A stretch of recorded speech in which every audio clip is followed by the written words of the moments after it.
Is it a tech podcast? Well, technically, yes. This is the show for current and future techies who are curious about exploring the world of tech. You'll get to hear from exciting guests, highlighting the diversity of roles and careers within the space, how you can get started, but also the life that comes along with it before, during, and after. My name is Stella, and this is the Technically Yes podcast.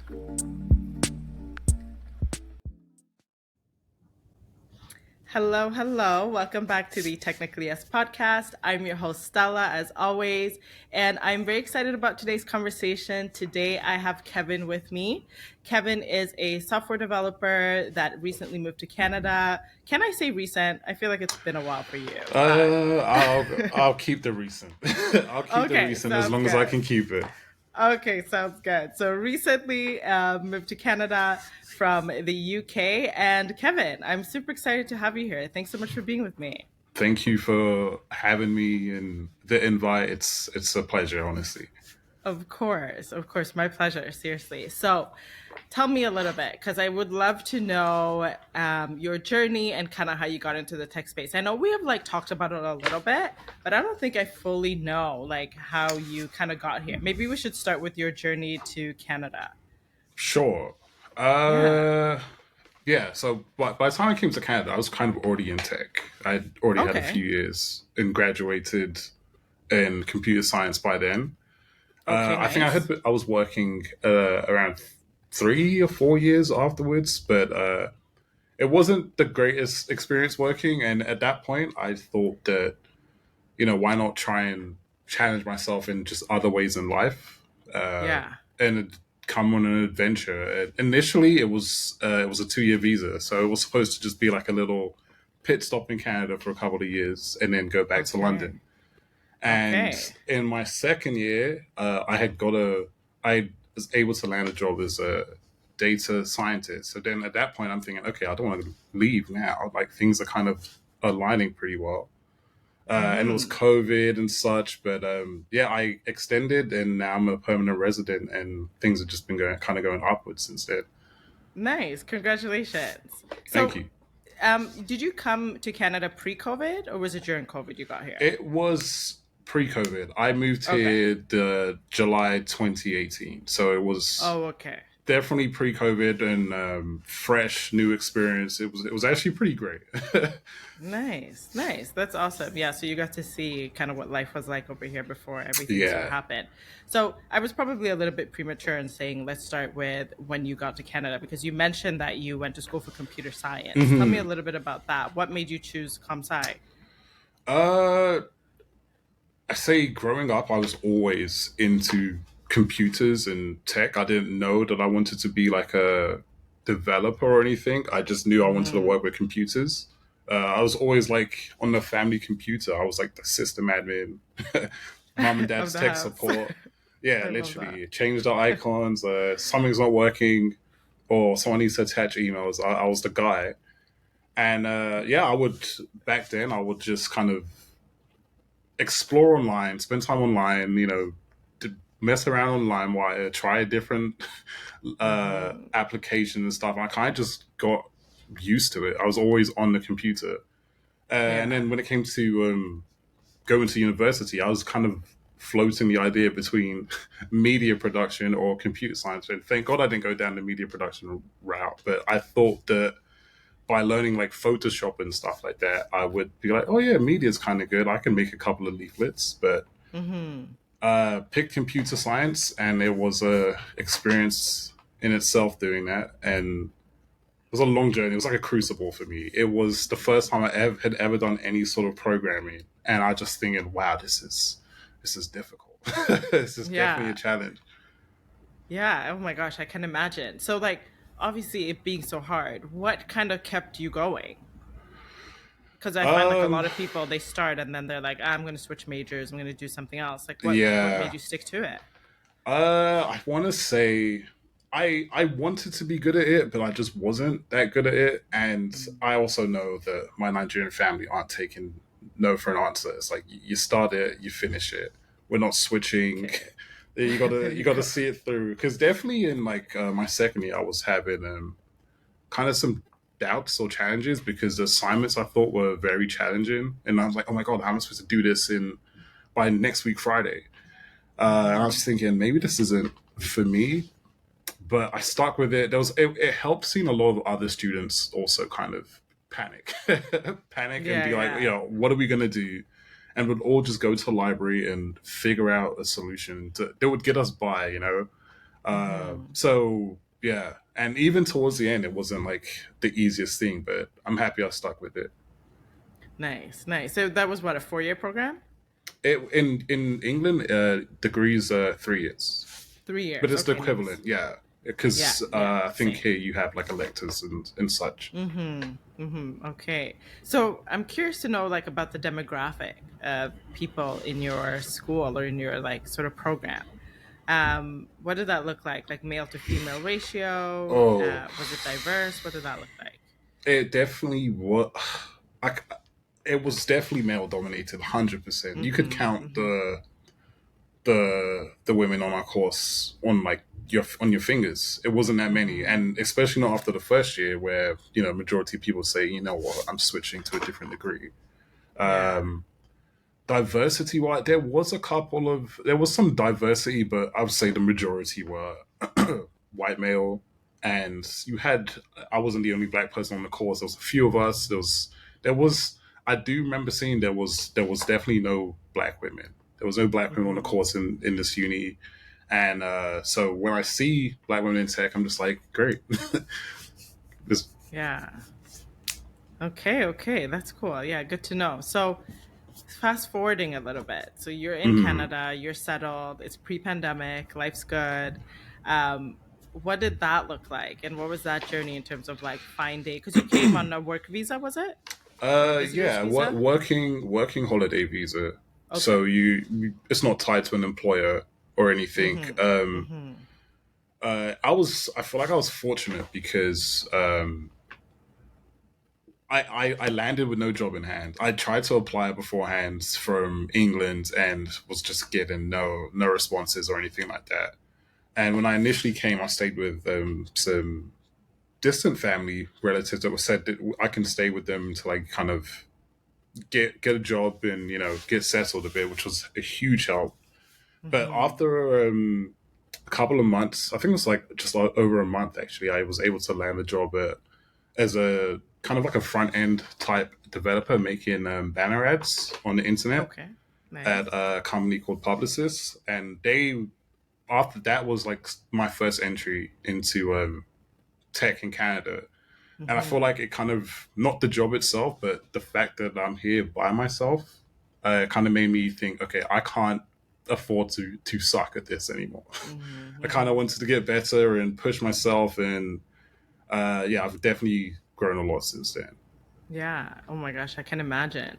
So, working as a front-end developer, like doing banner ads, were you involved at all in like the creation of the ads as well? Because you had like some Photoshop and that sort of skills, or was that up to someone else? We did work with graphic designers. They Okay. did a lot of the photoshopping and Mm-hmm. alignments, and they'll create their creative deck and have their Okay. feedback on where elements should Mm-hmm. be.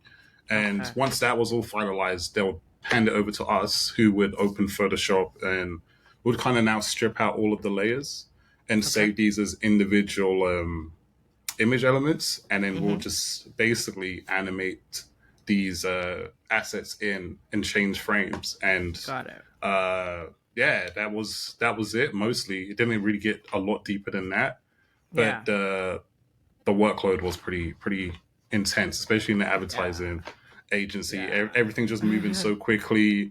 The Christmas Yeah. period was like just like a lot of stress, a lot of work to Yeah. churn out.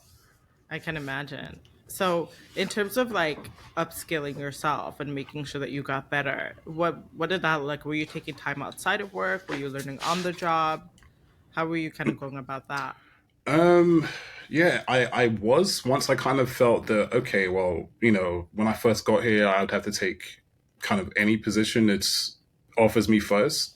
And once I Mm-hmm. could kind of had some discussions with my manager and seen kind of like the landscape of the company, I think, okay, where can I move to? How do I go further up, or how do I get better?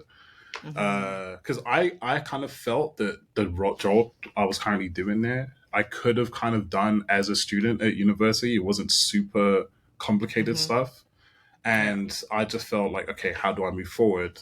And I kind of was learning Python on the side, Okay. just doing some kind of small websites and such, following like Code Academy or other websites like that where you can kind of interactively learn. And I thought, okay, well, maybe if I could learn Python, I could use it to work with data, like data science or data engineering. Yeah. I don't know, just something that's not just making ads all day, Yeah. really. Yeah. So what I did was I applied for a part-time boot camp at BrainStation, Nice. and that was for data science. Okay. It was somewhat high level. I told myself, I know myself, like I was always a good student, and I was thinking that if I could learn in a kind of academic environment again, I would definitely be able to hold myself accountable, show up every week, and do the lessons. And that kind of it didn't teach me everything, but it gave me like a light roadmap of where to go Okay. and what to touch on. Nice. Nice.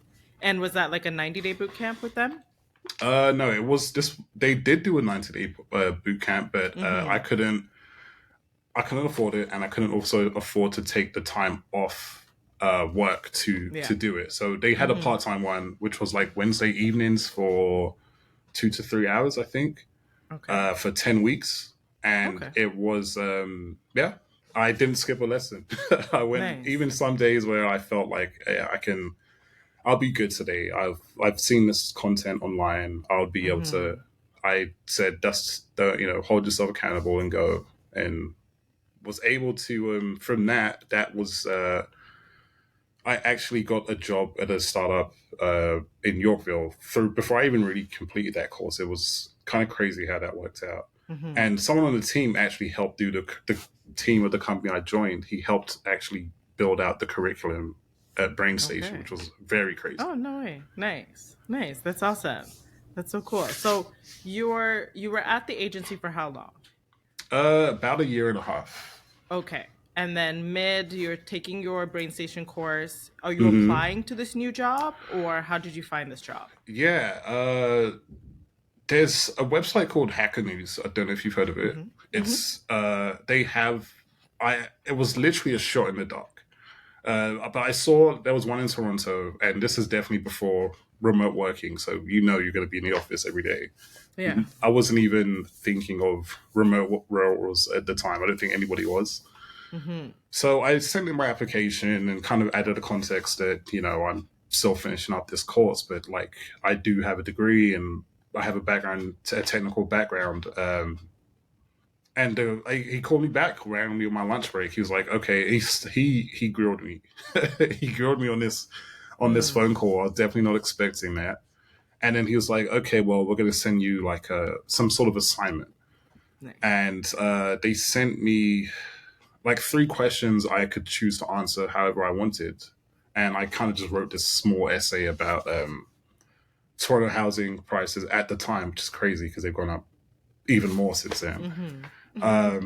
And what we could do, what dates do we have that could support and propose a change, basically. So I wrote this Yeah. report. I know he didn't read it because he called me back like 10 minutes after I sent it. And there's no way you're going to read that in 10 minutes. Yeah. And then he wanted to just get me in to meet the team for an interview. And that was kind of how it happened. Okay. Nice. And was it like a strenuous interview process thereafter, or was it kind of just pretty easy once you met with the team? It was pretty easy, but I feel like once I actually started working there, it wasn't close to being easy. It was Okay. it was a very, very challenging environment to work with. And I remember thinking like, was I happy at making banner ads? Yeah. Yeah. Yeah. It was tough, but Yeah. even though it didn't really work out long term, I was more than happy. It gave me so much confidence in myself Yeah. to know that I came here and then did this course and then I did this interview and then I just felt like I was growing. Oh, I love that. That's awesome. That's awesome.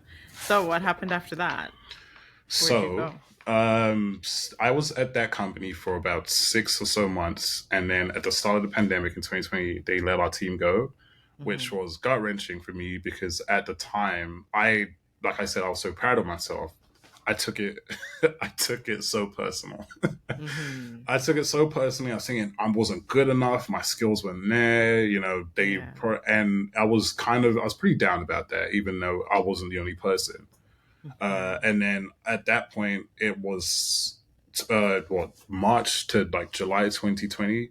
I was thinking I just need to get any job would do. So I Mm-hmm. started applying for jobs, and it was this big, massive Canadian or Ontario spreadsheet of like workers who were looking for work in the pandemic. It was actually pretty crazy.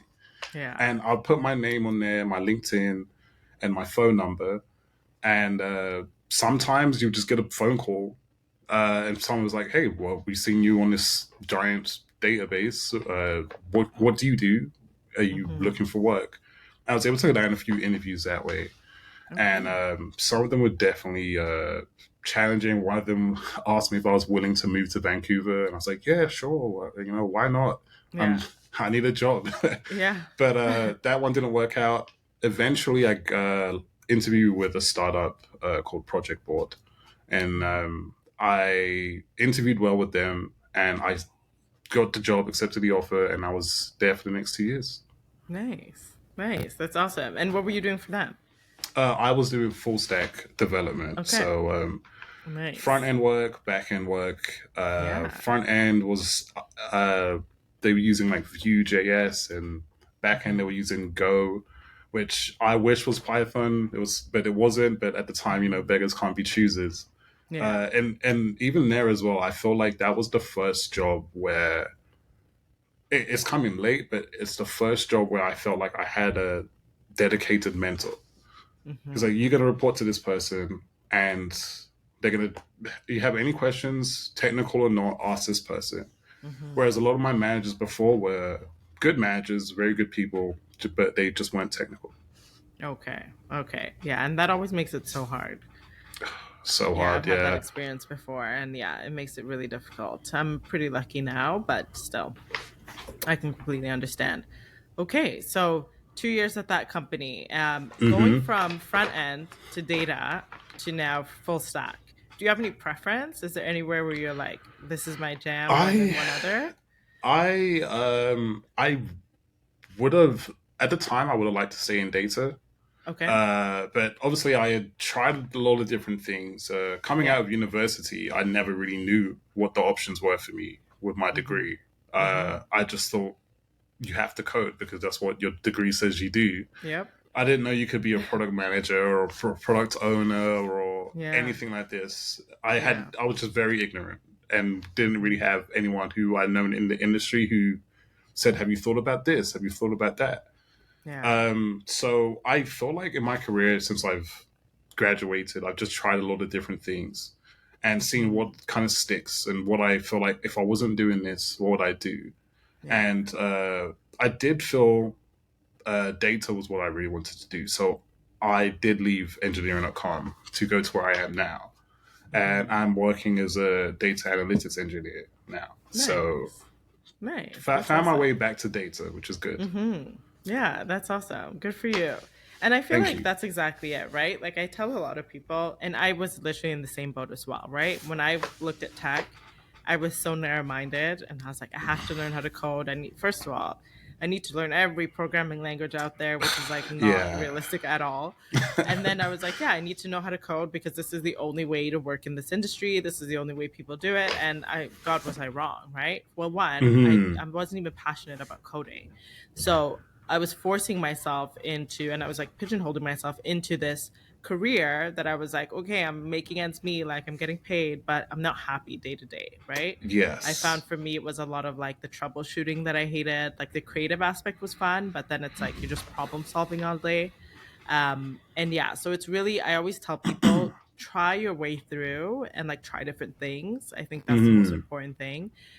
But also it can be hard if you're not given those opportunities. So it's nice to see that you were given that opportunity to kind of like try new things and then yeah, make it back Hmm. to something that you really love doing. Yeah, I get Yeah. phone. I've had phone calls or text messages from family in the past, and they're just like, "Oh, Kev, you code? Teach me how to code so I can have Hmm. this, 6 figure tech salary. It'll be great." And Yeah. I'm like, "Have you tried coding for just 20 minutes? Yeah. And just Exactly. try it for 20 minutes. Yeah. Because if you can't do it 20 minutes and at least enjoy it, you can't do it for 8 hours or a full Imagine 40 working day." hours a week. Oh my gosh. Yeah, and And I'm like like, it's never 40 guys, hours a week anyways. It's like you're it's never working for nights, it you're exactly. working like yeah. It's Yeah. and it's like if you don't enjoy it or like really love it, I wouldn't Hmm. not even love. Like you could love the problem solving or Yeah. love kind of using code to get to answers Hmm. and provide insights. That side is pretty fun, but it could also be very, very frustrating when you have a deadline on Friday and it's Thursday night and it's still not working, but you don't know Yeah. why. Yeah. It's those are the parts where it's just like even people that do love it, they think, "Why am I doing this? Yeah. How Yeah. did I get here?" So Of course. if you're gonna force yourself to do it just for the money or something, or someone's like, "I'm gonna save my money, quit my job, and I'm just gonna learn to code," I'm like, as Yeah. someone who did it a little bit on the side, like learning the Hmm. data, try and do that. And if you think you're going to be consistent and you Hmm. actually want to go deeper, then maybe Yeah. you know go for it, go in. But Yeah. it's Yeah. definitely a lot harder than it looks. Yeah, definitely. Definitely. I always give so much credit. Like I work with a amazing team and really talented developers. And just the way that they think and problem solve and are able to come together to even like come up with proposals for stuff. Because sometimes I'm like, hey, this is what we need. What's your solution or what's your proposal? How are we going to make this work? And when they come back to me, I was like, wow, like this is why you get paid the way you're getting Yeah. paid because you're so good at this, right?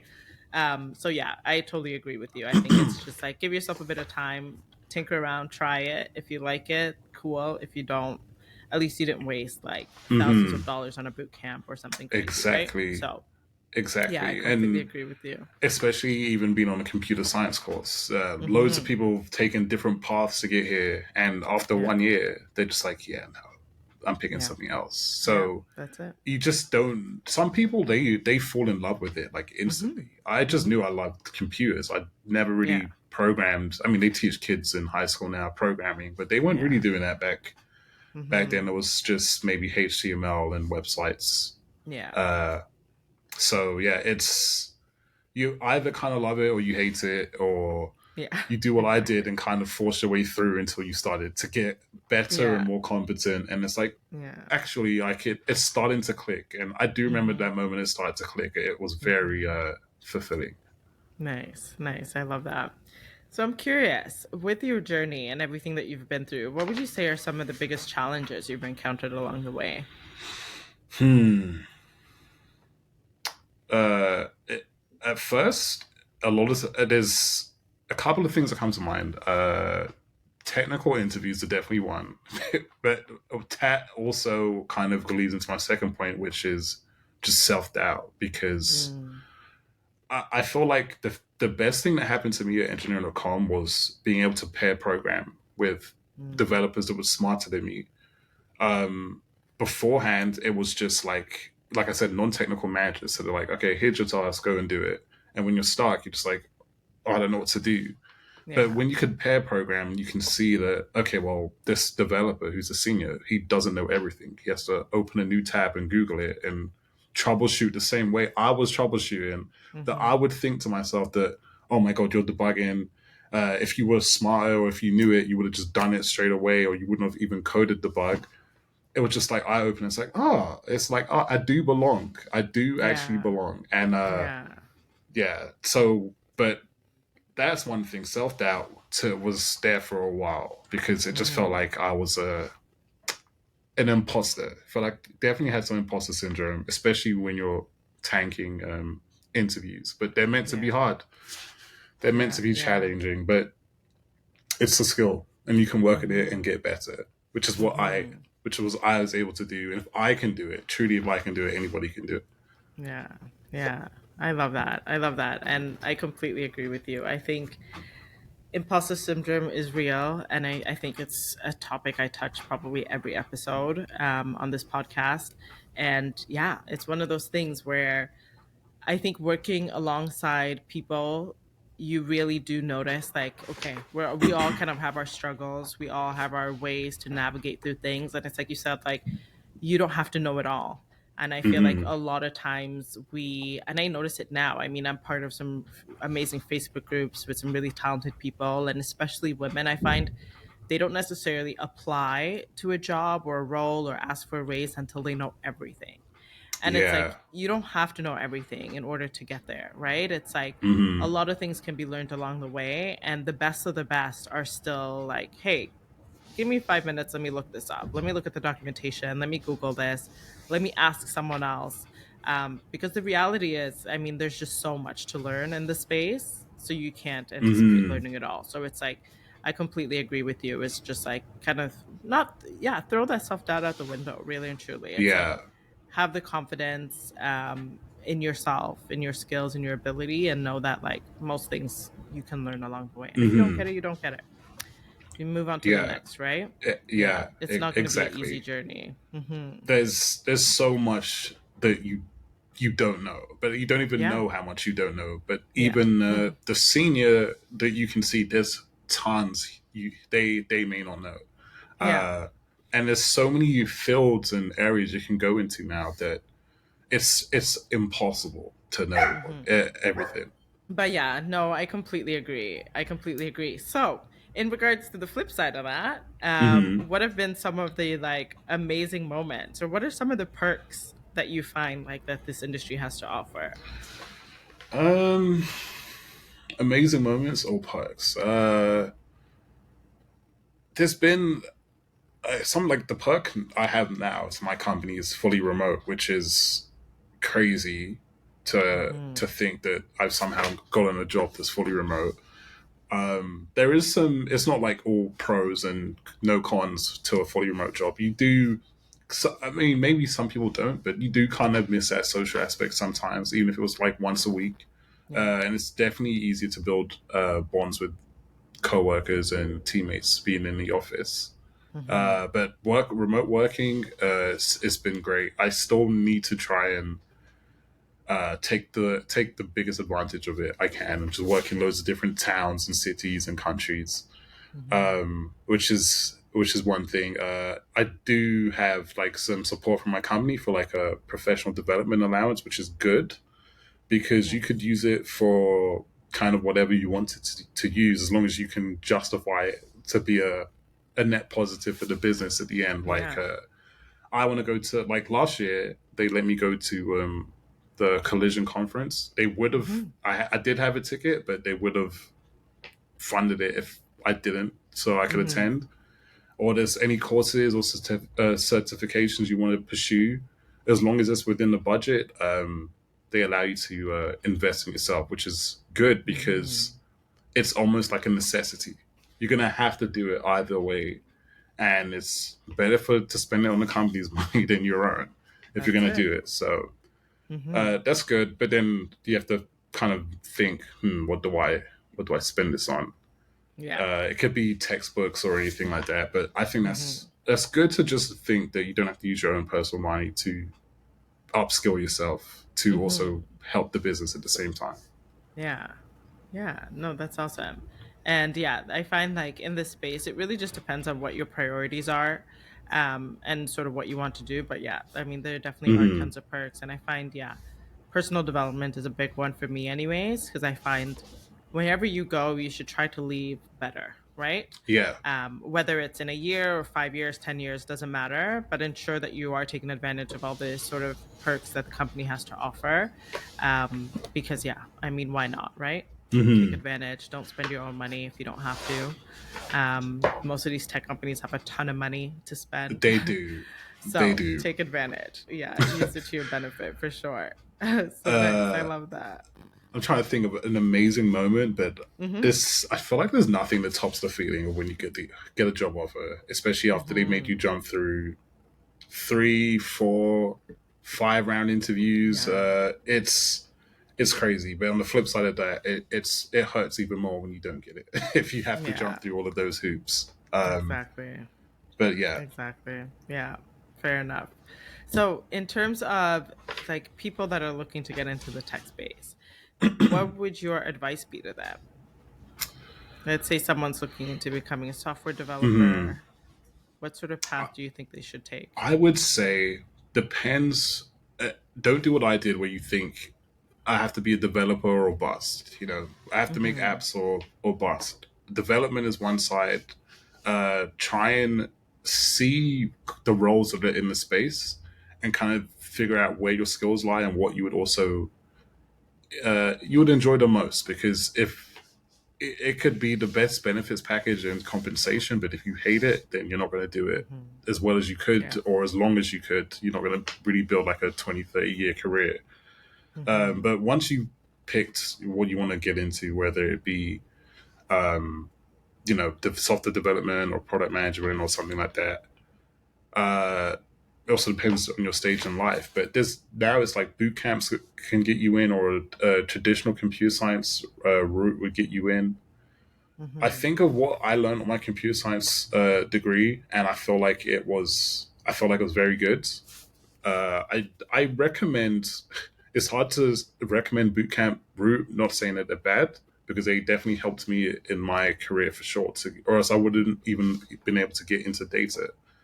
Yeah. Uh, both routes can get you there. It's just Mm-hmm. depending what route is better for you, especially at the stage of life that you're in. If you're Yeah. younger and you could go to university to do a computer science, I would say to take that, because you can always do a boot camp at any time in your life, but you can't always really Yeah. take Fair. 3 to 4 years out of your life to go and do a undergraduate Yeah. degree. Yeah. I would You could get the undergraduate degree and do a boot camp in something completely unrelated, but at least you have the degree. Mm-hmm. Yeah. So I think that will give you a solid foundation to do kind of almost whatever. You don't have to be a developer, but I didn't Mm-hmm. know that. But yeah. Yeah. So Yeah. yeah, I would think it depends what you want to be. Maybe like if you don't want to do development, then computer science might not be the best avenue for you. I know Yeah. that in a lot of job applications, they're not only looking for computer science degrees; they look for engineering Mm-hmm. degrees or mathematic degrees. Um, Mm-hmm. yeah, I would say see all what's the roles that are available in the space. Yeah. See what catches your interest the most. I know a lot of people who work in UI and UX, and they never thought they'll be able to work in tech, and Mm-hmm. they do now. And they don't have computer science degrees, for example. So Yeah. there's multiple ways to get to the same or similar destinations. It's just about Mm-hmm. sitting down, seeing what you can think you'd enjoy, and exploring the different options that can take you there. Yeah. Yeah. No, I love that. Thanks for sharing. That's awesome. So I'm also curious because you work full time as a developer, or sorry, in Hmm. data. Are you also doing anything on the side that's related to tech, or do you have any other interests and hobbies that are sort of adjacent related, or is it Hmm. completely? I try now that I've pivoted into tech, I still have my full stack, obviously, ability working with front Hmm. end and such. I have a book or a notepad full of ideas of just stuff to kind of dabble in. So the Yeah. not even to upskill or anything. Uh, just kind of like a project. Like now I feel like I'm known as the Chat GPT guy because I won't shut up about it, and everyone knows like, oh yeah, It's true. Kevin put me on. It's true. Yeah. It is true. Yeah. I You don't put me deny it. on to the new app. I was using It's ChatGPT on desktop, but yeah, yeah, when we hung out, you're like, yeah, you should try this. So now, yeah, it's a game changer. it's crazy, and now it's doing Yeah. like images and such. It's just so good. It's just so good. Yeah. But yeah. So What you're else? like an What else? unpaid rep. Yeah, they could cut a check. They could, but They should. yeah, there's on the side. I'm kind of working, trying to. This new AI boom is very. It's crazy to me that you can play with AI at home, and you can Yeah. kind of customize it. It's so futuristic to me that I have a couple of side project ideas, like just trying to connect with the APIs and feed it a prompt, or like I can say take a picture and say what is this and what does this do, and kind of see how far I can and take it. But it changes so fast. Like I would start a Mm-hmm. project, procrastinate, and then in a month or so, there's like some newer, even shinier toy. And it's like, okay, well, screw my projects. I just use this. And then the Yeah. cycle kind of Yeah. just continues like that until you have like 6 or 7 started projects, but nothing's finished, and Yeah. you can't really send out a link to show anybody. But Mm-hmm. yeah, I do dabble with that a little bit, but I really love reading articles and seeing a lot of people's opinions and blogs on the space because it's a good way to pass down knowledge from people who definitely are a lot smarter than me, and Yeah. also it inspires you. You can see like, okay, well, this guy Sure. built this in his room, overnight. I have a room, I have a computer, I know how to use the same languages. Mm-hmm. Um, so yeah, it inspires you to kind of do something by yourself as well. Yeah. Yeah. No, it's so fun. And I can completely relate when it comes to like side projects and things like that. It's like I'm my issue is procrastination for sure. It's my Hmm. downfall. But I find, yeah, like I'll work on something and then I'll come back and I was like, oh man, someone else built that. Or like, now I can do it much Just easier. throw it Or like I away. wasted all this time. Yeah. Like literally trash the whole thing. And I find it's interesting too because it's like I start and stop a lot of stuff. And then I have Hmm. conversations with someone that's like, oh, I really want to build this thing or I want to work on like this website. And then I'm like, I already have that in my vault. So, like most of it's like halfway Yeah. built. I'm like, we could just like pick up where I left off. And it's, yeah. Yeah. So that happens a lot more often than I would like, to be honest. But It's definitely a lot harder to stay disciplined when you're not doing it for like a company. When yes, you got to exactly. show up every day at work, Hmm. anyway. And Yeah. so whether you don't feel like it or you feel like it, it's Wednesday and you got to get the Yeah. work done. Or when it comes to our own projects, Hmm. it can wait. Yeah, It can wait. exactly. Exactly. I wish I would show up with the same energy that I do to my 9 to 5 every Yeah, single day. yeah. Yeah, no, it's true. That's funny. Yeah, that's cool though. That's cool. Yeah, I was gonna ask you about trends in the tech space that Hmm. you find are like really big right now. But I'm assuming, obviously, we already touched on AI. I'm assuming that's one of them, Hmm. right? For That for you? sure is one of them. It was Mm-hmm. at the collision conference I went to last year. It was Yeah. almost all everybody was talking about. Mm-hmm. It almost got like, okay, tell me about something else.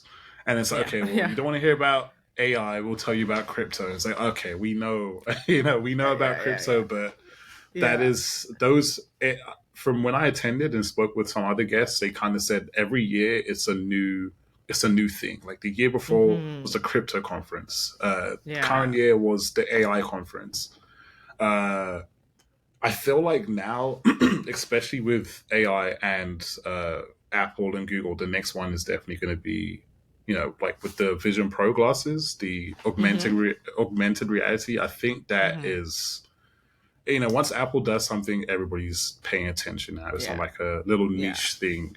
So Mm-hmm. now that they put their money and funds behind it, I think that's going to be. It's definitely out, not in my budget, but it's definitely super super cool. Yeah. Super. I It's think gonna be that a big one. could be the next trend, and seeing what Yeah. apps, and it's like a blank canvas now for creators A and lot of developers to be companies. like, Yeah. okay, well, what can we do with this Vision Pro, Yeah. and what apps could we make? What's going to be the temple run of the Vision Pro or the Instagram of the Mm-hmm. Vision Pro? Who Yeah. knows? But I think Yeah. that is still like a in its infancy, but it should be fun to see where it goes. Yeah. Yeah. No, that's awesome. And it's so true. I mean, I've started to kind of like, do my own research and read into that. And I feel like it's just, like you said, it's a blank canvas. And there's so many Hmm. ideas and there's so many cool people that are touching the space. So it's going to be interesting to see, like, even just like a year from now, what is this going to look like, right? Yeah.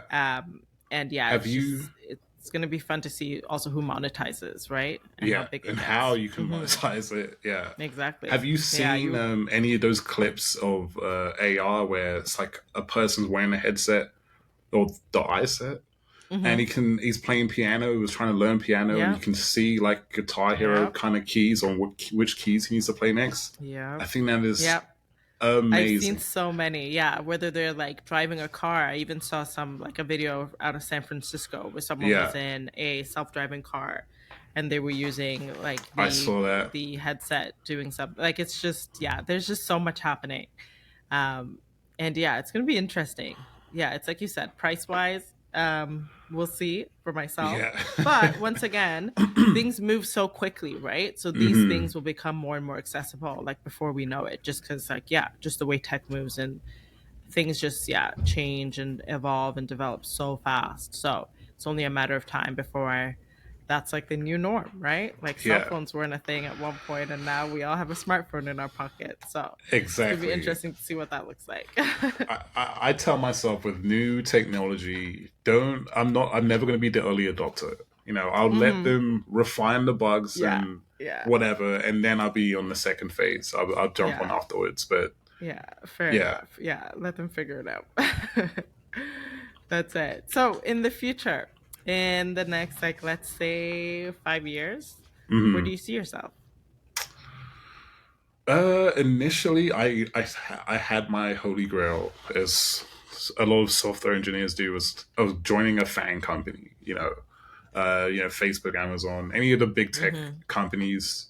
Mm-hmm. Um, I'm not so sure if that's the. I mean, I would love to do that. I'm not so sure if that's the Mm-hmm. only way to get a lot of the satisfaction I'm trying to search for, especially when they're Yeah. doing layoffs and AI is replacing certain sectors.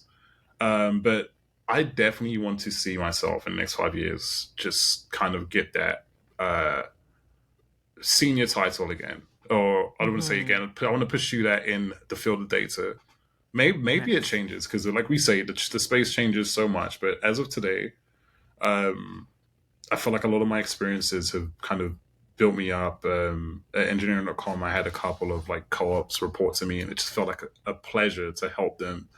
I'm like, Mm-hmm. guys, you're already smarter than what I was when I was your age at tech. Yeah. So, literally any question I can help with, um, so any support I can give, I'll do. And I remember speaking to it wasn't a co-op, but it was a kind of a new joiner, and he was just like stressed because his 3 month review was coming up, and he just had so much anxiety, and he's like, yeah, my Yeah. wife's also having a baby. And I was like, buddy, like you're gonna be fine. It's fine. I Yeah. was literally in the exact same place, and then I got up Yeah. my document of my 3 month review, because we had like what you wrote of your own personal review, and your manager and a Mm-hmm. peer would also give theirs. And Yeah. I was so self-critical of myself, and I was like, yeah, you could see I was anxious. And he was just like, oh, but you're Kevin, you know everything on the platform. I was like, buddy, I don't even know anything close to everything. But Yeah. I did that to be transparent because, Yeah. I never really saw people struggle, or at least openly say that this is too Mm-hmm. hard, I don't understand this. And you just assume that everyone just gets it. You have your stand up and you just all Mm-hmm. just disperse, and people just show up with the end product and don't know what brought Yeah. them to it, or the Mm-hmm. stress they had to go through. So yeah, I want to keep I love growing, that. keep developing, see where it takes me. Yeah. Um, it's always subject to change, but Yeah. whatever that may be, I'm sure it'll be a calculated get like guess. So Mm-hmm. Yeah. yeah, just onwards and Yeah. upwards, really. Nice. I love that so much. And the vulnerability is so important. Yeah. So it's really nice to see that you're able to do that with the people you work with and be vulnerable, because it's so important to be able to see that, hey, I'm not the only one going through this. And I feel like leadership for me only like makes sense. Like when I see leadership in you, it only makes sense. I definitely can see you in a leadership position, and I mean that's the energy that I get from you whenever I've like talked to you, spoken to you, especially just how passionate you are about like the things that you do, and the fact that like your journey is inspiring. You have been there, done that. It hasn't been easy, but you're also not, you haven't arrived, right? Like Hmm. you're still on your journey. You still have places that you see yourself, things that you want to accomplish. And yeah, I feel like that's super important, and especially for someone in a leadership role. So I wish you best of luck with that. Thank you. I really, really Yeah. appreciate that. Yeah, no, I don't doubt that won't. I mean, I doubt. I doubt you'll have any issues there. Of course, it has its own journey and all Hmm. that stuff, but I don't doubt for a second that that's where you end up. So, speaking of mentorship, leadership, things like that, I know you said you love assisting people. For Hmm. people that want to get in touch with you, where can they find you? I have I think the best way, if it's tech related where I know that Hmm. it's LinkedIn is fine. I have my Perfect. Instagram as well. You can always DM me. It's Kevin Hmm. underscore RXSE, Kevin Rose. Okay. Perfect. And yeah, I'm definitely an open book. If there's any knowledge or questions or Yeah. resources, feel Hmm. free to reach out. I feel like I have a lot of them already, so Yeah. no qualms about helping guide the way or answer any questions. I Hmm. don't know everything, but I'm willing to share everything that I do know. Yeah. Well, perfect. I love that. Well, I'll definitely link your LinkedIn in the description of this episode. And Kevin, thank you so much for being here today. I really appreciate it. I think it's very inspiring to hear about your story.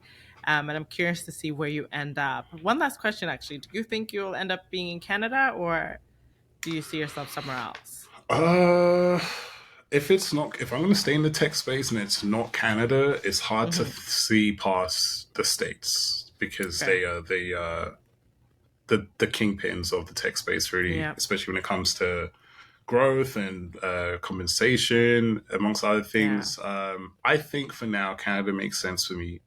I Hmm. don't know. Are there a lot of any other avenues that would really make as much sense as kind of staying put? I feel like I've earned my stripes here more than I've Yeah. done back in England before. So Hmm. we'll see. I feel like Okay. things could be subject to change, but as long as it makes sense, I Yeah. feel like I'm open to it. Nice. I love that. I love that. Well, thanks so much, Kevin. Honestly, I wish you good luck no matter where you end up. And hopefully in the future, I can have you back and you can tell us, all about what you're up to at that Yeah, time. But yeah, yeah, thanks yeah. so much for joining. Thank you for having me. It's been fun. Of course, my pleasure. So, as always, guys, thank you so much for tuning into the Technically Yes podcast. I'm your host, Stella, and I look forward to speaking with you guys next week.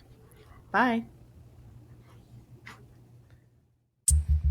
Thank you so much for tuning into the Technically Yes podcast. If you like today's episode, rate this podcast 5 stars on Spotify or Apple Podcasts. And if you would like to get in touch with me, reach out to me on Instagram at the Tech Yes Pod and find me and subscribe on YouTube by looking up the Technically Yes podcast.